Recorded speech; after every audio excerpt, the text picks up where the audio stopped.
ვარ საბა ვაჭარაძის დედა და ეგრე მარტივად არ არის ეხლა როგორც თქვით საქმე სინამდვილეში, იმიტომ რომ საბა არის მრავლობითი ჯანმრთელობის დარღვევით მქონე შეშემოყირი და საბა არის 23 წლის როგორც თქვით და არც ადრე არ იყო საბასთვის არანაირი სერვისი და არც ეხლა არ არის სერვისები, იმიტომ რომ საბას ასაკს ვერ დავამთხვიეთ და ვერ დავაწიეთ სახელმწიფოს განვითარება.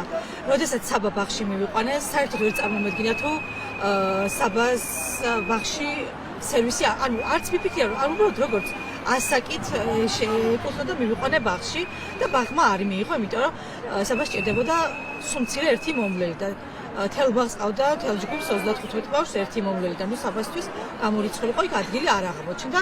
ეს იყო პირველი შოკი, აი ვერც წარმომედგინა თუ სახელმწიფო აი ესე ქვეყანაში გაჩენილ ბავშვებს საერთოდ ესე უგულებელყოფდა. მერე იყო სკოლა და აი ეს ნელ-ნელა მოვდივართ ნაბიჯ.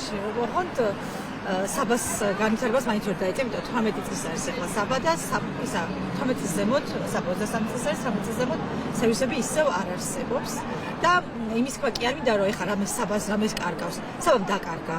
საბას არც ბაღი ქონია და არც სკოლა, არც ინსტიტუტი და არც დღეს არც სერვისი. მე ვიბრძვი ზუსტად იმ ბავშვებისთვის, რომლებიც აწი და ვინც ეხლა სწავლობენ. მათ უდგათ საფრთხე. თორე საბას განვითარებისთვის რომ ჭირდებოდა, იმიტომ ვიბრძოლეთ მშობლებმა და იმიტომ ვიბრძოლეთ ესეთ აქციული ქვეყნიდან დღემდე.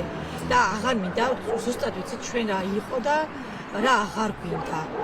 ვინც ეხლა კიდევ ვერ ხვდება რა შეიძლება დაკარგონ, კარგად მოიძიონ, იმიტომ რომ იანვრიდან უკვე რაღაც სერვისები უკვე წყვეტს მოქმედებას.